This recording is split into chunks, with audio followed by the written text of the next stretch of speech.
Hello, hello. Magandang hapon po sa ating lahat. At welcome na naman sa ating YouTube channel, Dipensor Katoliko. At isa na naman pong kalukuhan ng mga taga-ibang sikta ang atin ngayong alamin. Malalaman natin na ang kanila palang katuruan, ang kanila palang aral ay mali. Ito po ay tungkol sa tiara ng ating Santo Papa at yung 666 na ipinahid nila sa ating mga Santo Papa. At malalaman na rin natin kung itong kanilang propaganda, kung sino ang source nito, saan po ito nanggaling, at sino rin ang nagbubulgar. Ayan. At ipapakita ko po sa inyo ang video na ito. May isang evangelist pumunta sa Roma, sa Vatican. Nakita Ito nila doon yung tsara, yung corona ng Pope. SDA. At sa corona ng Si Pope, Mr. Dizon. pinicturan niya ito. Ang picture, piknik niya pa uwi. Nakita ng isa sa mga artists. Ang ginawa ng artist, doon sa corona ng Pope, tiara ang tawag. Ang ginawa niya, nilagyan niya ng Vicarious Filii para lang ma-illustrate. Wala doon sa tiara. Pero dinagdagan niya ng word na Vicarious Filii. Ayan mga kaibigan ko, malinaw na ang propagandang iyon ay nagmula pala sa SDA. Yan, kaya kumalat ito sa buong mundo. Hinihiram-hiram na yung aral na yan sa iba din siktang kumukontra sa simbahang Katoliko. Ganon sila kasama. Kung anong makalap nila na mali, kukunin din nila iyon at ipangaral sa kanilang mga miyembro. At ipambulag pa mismo sa mga inusinting mga Katoliko. So ngayon, malinaw sa sinasabi ni Mr. Dizon na yung tiara pala ng Santo Papa ay walang nakasulat na Vicarious Filii. O yan ang kanilang pinapangaral dati pa. Nabuking na kasi ito nabuking na kasi sila. Kaya ipinapalabas na nila ngayon na hindi iyon totoo.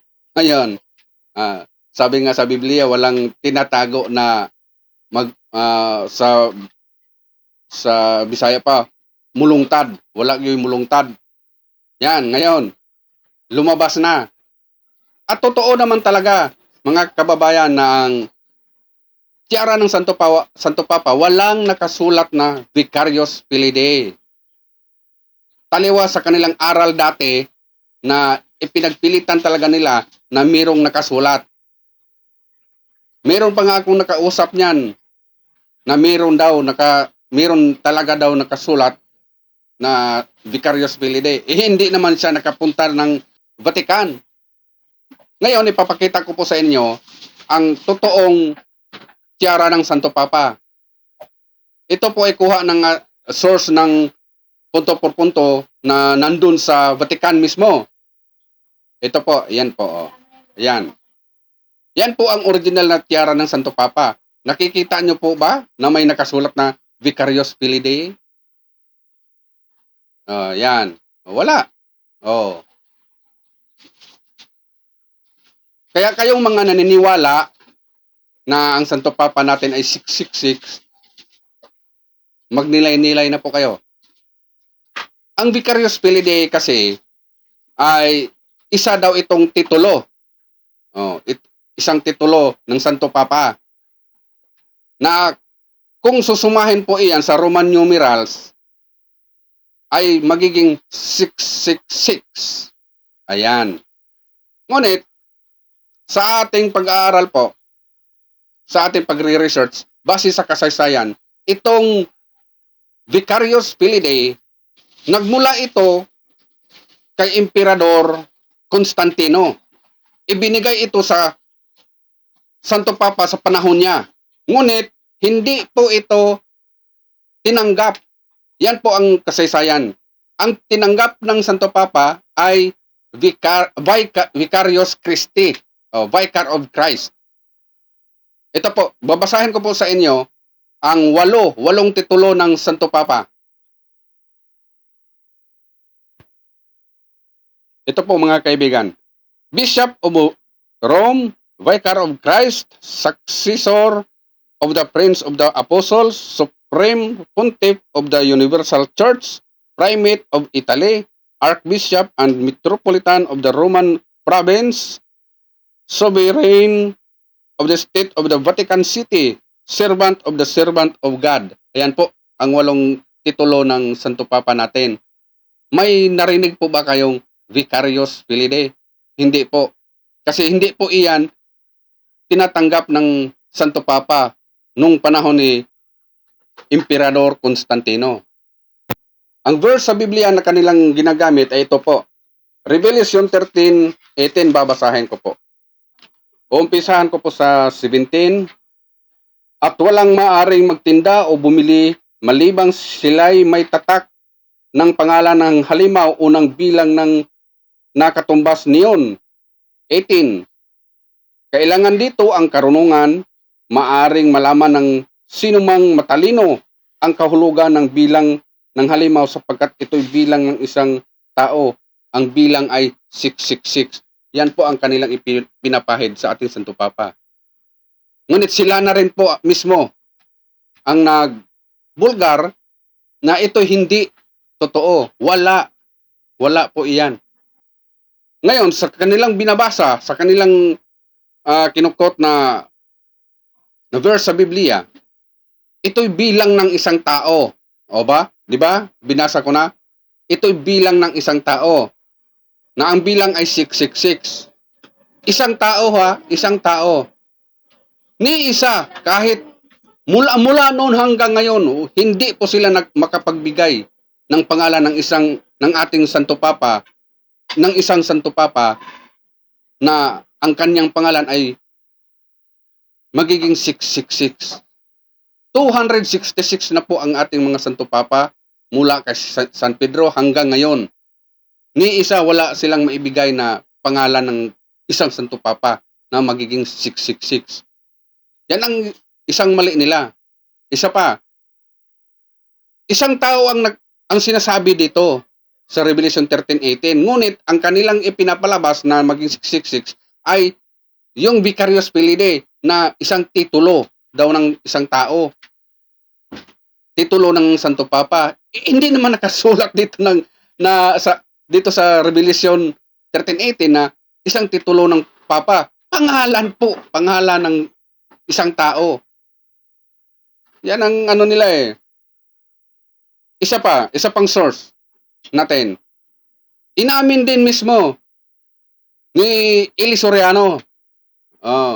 Ito din si Eli Soriano, nung wala pa siyang sakit, ito ang kanyang ipinapangaral. Kasi nakuha din niya pala ito sa pinanggalingan niyang sikta. Pwedeng magkamali, may bilang na eh. Ang bilang ginagamit yan to be certain, to be exact. Ang bilang ng hayop na isang tao na mangangaral, na nagmimilagro, na makapangyarihan sa buong mundo, anong bilang? 666, sa Papa lang nandun yan. Anong bilang? 666, sa Papa lang nandun. Ayan po, yan po ang sinasabi ni Eli Soriano nung malakas pa ito, dati pa.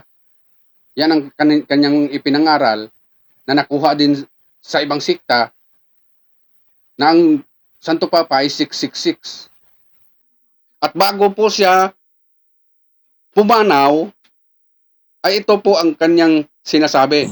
Ang may paliwanag na umpisa niyan si Ellen G. White. Si Manalo kasi naging miyembro ng Sabatista. Kaya ang paliwanag ni Ellen G. White, yung Papa sa Roma, ang 666. Namana ni Manalo yun. Hanggang sa panahon ni kapatid na Perez, yun din ang paniniwala namin. Na yun ay 666. Yun yung Papa sa Roma. Pero alam mo kapatid, yung 666 sa Biblia, hindi yun ang Papa sa Roma.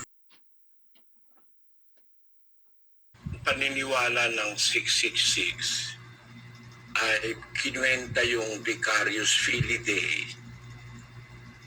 Original no, nanggaling yun sa interpretasyon ng mga Sabadista at yun ay namana ni Felix Manalo sapagkat si Felix Manalo ay naging mangangaral ng Sabadista. Ayan po, malinaw. Malinaw po mga kababayan. Kaya kayong mga miyembro ni Eli Soriano, bumalik na po kayo. Bumalik na po kayo sa tunay na simbahan. Dahil ang katuruan ng mga yan, Sabadista at saka yung kay Soriano, panlilin lang ang kanilang nalalaman. Pambubulag lang po ng mga inosente. Ano pang ikinakapit mo dyan? Kaya magbalot-balot na kayo mga kaibigan ko. Ayan mga kaibigan, napakalinaw mga kaibigan na nagpasa-pasahan lang pala ito ng mga maling mga paratang, mga maling aral nila. Itong mga sekta na ito, SDA, INC ni Manalo at saka itong kay Soriano. Yan. Dapat mag-corporate na lang yung mga sekta na yan, yung tatlo na yan. O di ba ngayong nabubuking na sila, binabawi na nila. Samantalang dati, nako, isisigaw pa nila, yung Santo Papa, yun yung 666, ayon sa Revelation 13:18. Yun. Grabe itong mga to. Kung hindi mabubuking, hindi babawiin. Oh. Ito pang, tungkol naman ito sa kanilang founder. Laban bawi na naman tong mga to. Kung sinong founder ng SDA. Ito. Panoorin natin. Ayan, malimit nga naman natin naririnig mga kapatid na si Ellen G. White Ika ang founder ng Seventh-day Adventist. Kaya ang tanong sa atin ngayon, totoo po. Ayan mga kaibigan, klarong-klaro po sa sinabi ni Johnson Amican na si Ellen Goldwhite ang founder ng SDA. Yan. Tandaan nyo po yan. Pero dito sa isa na namang video niya, wala na. Itchapira na si Ellen Goldwhite. Pakinggan nyo po mga kaibigan. Namamali lamang ang interpretation ng marami sapagkat pagka sinabing pamunuan ng Seventh-day Adventist, parang sinasabi na si Ellen White, sa totoo ka, mali na agad eh. Dahil hindi kailanman po namin itinuturo at sa aming pananampalataya, maging sa kasalukuyang panahon na ang aming pinuno ng aming samahan ay si Mrs. Ellen G. White. Para po sa inyong kapakinabangan, ang aming pong namumuno sa pinakamataas na pamunuan sa lokal po ng sa ating pong Seventh-day Adventist, ay walang iba kundi ito pong ating inihahalal, Brother Johnson. At sa kasalukuyang panahon, ang Ayan mga kaibigan. Inililihis na. Pamunuan na ang sinasabi. Ang kanilang pag-usapan sana ay founder eh. Ang founder eh. Wala na si Ellen Goldwhite. Wala na. Itchapira na. Hindi na si Ellen Goldwhite ang founder. Nililihis na nila yung usapan sa pamunuan na ngayon. Ito talaga itong mga sinungaling na itong mga tao na to. Laban bawi. Yan ang mga pastor, mga ngaral ng SDA na nabubuhay lamang sa kasinungalingan. Ayan. 10% pa more. Pakinggan niyo rin itong ano niya, yung body-body niya. Patunayan sa Biblia. Kahit pumunta kayo sa Israel ngayon, pag tinanong niyo kung anong araw ang Sabat, sabihin sa inyo ng mga taga-Israel, Sabado o Saturday. Napakadali ba? Gumagawa ng dahilan. Ayan. Kadalasan po. Kahit na pumunta ka sa Israel ngayon, ang Sabat daw nila doon, Sabado. Yes! Totoo yan. 3 Sabat po doon. Kahit hindi ako nakapunta doon, alam ko yan. Na 3 Sabat doon. Una, Biyernes, mga Muslim.